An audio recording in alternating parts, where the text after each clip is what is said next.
नमस्कार, मैं हूं संजय शर्मा। आप देख रहे हैं 4 PM news network. Akhilesh Yadav आजकल राजनीति के दांव बढ़िया चल रहे हैं, दमदारी से चल रहे हैं। आजमगढ़ के चुनावों में भी उन्होंने सबको उलझाया, सबको कंफ्यूज किया। अंतिम समय तक ये तय नहीं हो पा रहा था कि कौन समाजवादी पार्टी से लड़ने जा रहा है। बहुजन समाज पार्टी कंफ्यूज थी और बीजेपी भी कंफ्यूज थी। और जब दिनेश यादव निरहुआ को बीजेपी ने अपना प्रत्याशी घोषित कर दिया तो समाजवादी पार्टी की तरफ से सूत्रों से संकेत भिजवाए गए मीडिया हाउस को कि मिस्टर सुशील को हम लोग एक दलित प्रत्याशी को वहाँ पे लड़ा रहे हैं चुनाव। तो जाहिर है हड़कंप मच गया कि अचानक वो जो सीट परंपरागत यादवों की सीट थी या ये माना जाए कि अखिलेश यादव की मुलायम सिंह की सीट थी, उससे एक दलित कैसे लड़ाया जा रहा है। बड़े बड़े अखबारों ने खबर फ्लैश कर दी, टीवी चैनल ने फ्लैश कर दी। अगले दिन ये हुआ कि नहीं, वहाँ से डिम्पल यादव लड़ेंगी। तो फिर डिम्पल यादव की खबरें फ्लैश होने लगी और बड़े बड़े मीडिया संस्थान जो दावा करते थे कि हमें समाजवादी पार्टी की सारी चीज़ें पता रहती हैं, उन्होंने भी चला दिया कि अब तो डिम्पल यादव चुनाव लड़ेंगी। लेकिन तब तक घोषणा हुई कि नहीं, अब धर्मेंद्र यादव लड़ेंगे वहाँ से। तो धर्मेंद्र यादव के लड़ने से सब लोग चौंके और अंततः धर्मेंद्र यादव ही वहाँ से प्रत्याशी घोषित हुए। अब मैं आपको अंदर की कहानी बताता हूँ कि धर्मेंद्र यादव के वहाँ से प्रत्याशी घोषित होने के पीछे कारण क्या था। धर्मेंद्र यादव अखिलेश यादव के चचेरे भाई हैं, बदायूं से सांसद रहे हैं और चूंकि मेरा घर भी बदायूं में है तो मैंने धर्मेंद्र यादव की काफ़ी चीज़ें देखी हैं, करीब से देखी हैं। और मैं कह सकता हूं कि धर्मेंद्र यादव बहुत ज़्यादा व्यवहार कुशल हैं। लोग कहते हैं कि जो नेताजी मतलब सपा मुखिया मुलायम सिंह यादव की जो असली वारिस हैं वो लोग कहते हैं धर्मेंद्र यादव हैं। संगठन का बहुत अनुभव है, लोगों से संवाद बहुत ज़्यादा करते हैं और अखिलेश यादव के प्रति बहुत ज़्यादा आदर का भाव रखते हैं। मतलब मैं देखा अखिलेश यादव के सामने बोलते भी नहीं, कम बोलते हैं वो। तो बदायूं से सांसद थे और बदायूं से इस बीच में भारतीय जनता पार्टी ने स्वामी प्रसाद मौर्य की बेटी संघमित्रा मौर्य को वहाँ से प्रत्याशी बना दिया। तो कोई अंदाज़ा भी नहीं लगा सकता था कि इतना ज़्यादा यहाँ पे यादव वोट हो, वहाँ पे धर्मेंद्र यादव हार सकते हैं। मतलब बहुत ज़्यादा वोट है, यादव वोट वहाँ पे। लेकिन धर्मेंद्र यादव वहाँ से चुनाव हार गए और चुनाव हारने के बाद धर्मेंद्र यादव को बड़ा अपमानित महसूस हुआ। उन्होंने सोचा नहीं था कि जिस ज़िले में उन्होंने बहुत काम कराए हैं, मेडिकल कॉलेज कराया है, एक बड़ा ब्रिज बनवाया, वहाँ से वो चुनाव हार सकते हैं। तो लिहाजा उन्होंने ये कहा कि इसमें धांधली हुई है चुनाव में और हाई कोर्ट में एक रिट पिटीशन दायर कर दी संघमित्रा मौर्य के खिलाफ, जो अभी भी चल रही है, ख़त्म नहीं हुआ है मुकदमा। अब चूंकि स्वामी प्रसाद मौर्य तो आ गए समाजवादी पार्टी में और बेटी है तो बीजेपी की सांसद, लेकिन लगभग सपा की नेता हो गई हैं क्योंकि कई बार वो बीजेपी पे तीखे हमले करती रहती हैं। तो अब तक तो ठीक था, लेकिन अब बात आ रही है 2024 की। तो बदायूं से कौन प्रत्याशी होगा। और अखिलेश यादव ये मैसेज बिल्कुल नहीं देना चाह रहे हैं कि वो जयंत चौधरी, ओपी राजभर, स्वामी प्रसाद मौर्य, मतलब जो उनका अपना गठबंधन था वो उस गठबंधन को छोड़ रहे हैं। उनको लगता है ओपी राजभर और स्वामी प्रसाद मौर्य ने बहुत माहौल बनाया, जब वो पार्टी में आए एक बैकवर्ड पॉलिटिक्स का एक संकेत दिया, तो वो स्वामी प्रसाद मौर्य को खोना नहीं चाहते हैं। लगभग बात फाइनल हो रही है कि एमएलसी के लिए जो 3 सीटें हो सकती हैं समाजवादी पार्टी की, उसमें एक स्वामी प्रसाद मौर्य का नाम फाइनल हो जाए। आजमगढ़ की सीट से अखिलेश यादव ने ये दांव इसलिए खेला कि जब धर्मेंद्र यादव वहाँ से शिफ्ट हो जाएंगे तो स्वामी प्रसाद मौर्य को ये लगभग ग्रीन सिग्नल मिल जाएगा कि इस बार संघमित्रा मौर्य को बदायूं से समाजवादी पार्टी का कैंडिडेट बनाया जाएगा। जातिगत संतुलन अगर वहाँ का देखा जाए तो मौर्य वोट बहुत है वहाँ पे। सिनोद शाह के एक बड़ा नेता हुआ करते थे बदायूं में, बहुजन समाज पार्टी से विधायक रहे थे। धर्मेंद्र यादव ने उनको तोड़ा, अपनी पार्टी में लाए और कहा कि हम तुम्हें दातागंज विधानसभा में वहाँ से टिकट देंगे, लेकिन एंड टाइम पे उनको धोखा दे दिया गया, उनको टिकट नहीं दिया गया, लिहाजा वो बीजेपी में शामिल हो गए।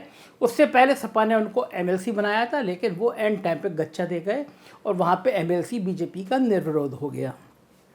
बीजेपी की तरफ से बात चल रही थी कि शायद सिनोद शाह को इसीलिए लाए हैं कि उनको एमपी का इस बार प्रत्याशी बनाएंगे, क्योंकि बीजेपी भी मान रही थी कि संघमित्रा मौर्य इस बार बीजेपी से नहीं लड़ेंगी। तो ये रणनीति थी अखिलेश यादव की कि जब धर्मेंद्र यादव आजमगढ़ शिफ्ट हो जाएंगे तो ये मान लिया जाएगा कि बदायूं की सीट मौर्य परिवार को दी जा रही है और शायद स्वामी प्रसाद मौर्य इस बैलेंस से खुश हो जाएंगे। दूसरा, आजमगढ़ से अगर धर्मेंद्र यादव लड़ते हैं तो चूँकि उनका व्यवहार बहुत अच्छा है, बहुत अच्छा संगठन का काम देखते हैं, तो वो वहाँ पे मैनेज कर लेंगे। दूसरा, ये पूरी प्रतिष्ठा लगी हुई थी रामपुर पे। आजम खां क्या करेंगे ये बिल्कुल भरोसा नहीं हो रहा था, लेकिन आजम खां ने एंड टाइम पे वो सपा के दफ्तर में गए, अपने विश्वास पात्र रजा को लड़ा दिया वहाँ से कि ये कैंडिडेट लड़ेंगे और इनकी जीत मेरी जीत है। दरअसल आजम खां को लेके जो पेश फंसा था उसमें कपिल सिब्बल ने एक बड़ी भूमिका अदा करी। कपिल सिब्बल ने मध्यस्थता करी, और जो एक नाराज़गी की बात चल रही थी कि आजम खां पार्टी छोड़ देंगे, आजम खां चले जाएंगे, अखिलेश यादव की एक मीटिंग ने उन बर्फ़ को पिघला दिया। अब मायावती यहाँ पे गच्चा खा गई, क्योंकि रामपुर में वो सोच रही थी आजम खां या तो आएंगे या सपा से अलग अपना प्रत्याशी लड़ाएंगे तो वो बसपा उनको समर्थन कर देगी। लिहाजा मायावती ने भी एक प्रेस रिलीज जारी कर दी कि भाई हम आजमगढ़ तो लड़ाएंगे लेकिन हम रामपुर में चुनाव नहीं लड़ेंगे। तो ये आजम खां को ये सीधा इनडायरेक्ट संदेश था कि अगर आप आते हो, आपकी पार्टी से कोई भी इंडिपेंडेंट आता है या बसपा से आता है तो हमारा स्वागत है। लेकिन आजम खां जानते थे कि मायावती क्या, उनकी स्थिति, उनकी हैसियत रहने वाली क्या है। मायावती के व्यवहार को लेके बहुत लोग सशंकित रहते हैं। दूसरा, मायावती के और बीजेपी के रिश्तों की खबर इतनी आम हो गई है कि भरोसा बचा नहीं है। ये भी डर है कि अगर आप मायावती के साथ गए तो मुस्लिमों में ये संदेश चला जाएगा कि आप तो बीजेपी की बी टीम बन गए हो। और पिछले 1-1.5 साल में मायावती ने ये साबित किया भी है।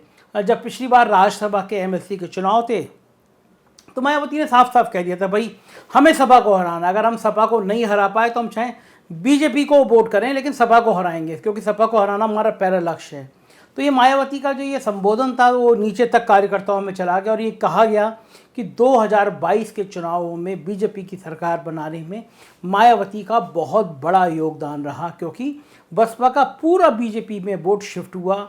उनके कोऑर्डिनेटर ने कहा कि भाई हम लोग बीजेपी मिलकर सरकार बनाएंगे, बीजेपी को वोट कर दो। इस तरह की काफ़ी बातें फील्ड से आती रहती हैं।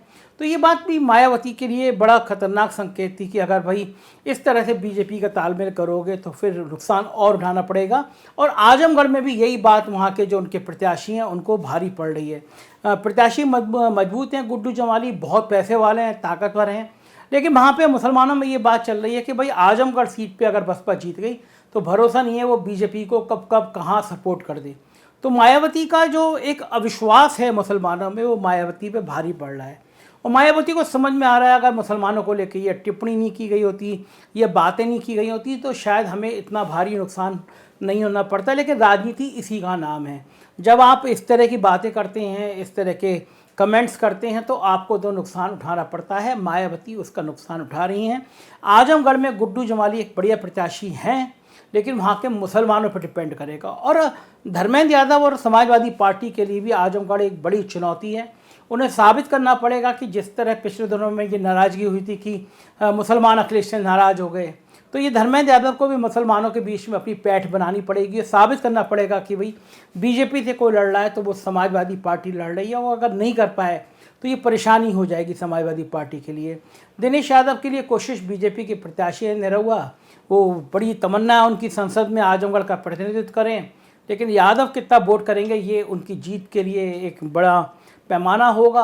अभी तक बहुत ज़्यादा यादव वोट काटने में सफलता नहीं मिल पा रही है, और बीजेपी बड़ी प्लानिंग के तहत इस बार यादव वोटों में सेंधमारी कर रही है। उनको एमएलसी में उनको अलग अलग जगह नॉमिनेट कर रही है, मिनिस्टर बना रही है कि यादव वोट में सेंधमारी हो सके। तो ये राजनीति का ये चॉकलेट वाला जो रूप है ये दिखता रहेगा जब तक आजमगढ़ के और रामपुर के लोकसभा चुनाव नहीं हो जाते। पर्दे के पीछे क्या चल रहा है ये मैं बताता रहूँगा। देखते रहिए 4PM न्यूज़ नेटवर्क, यही चैनल है जो सच बताएगा आपको, सिर्फ सच बताएगा। Thank you.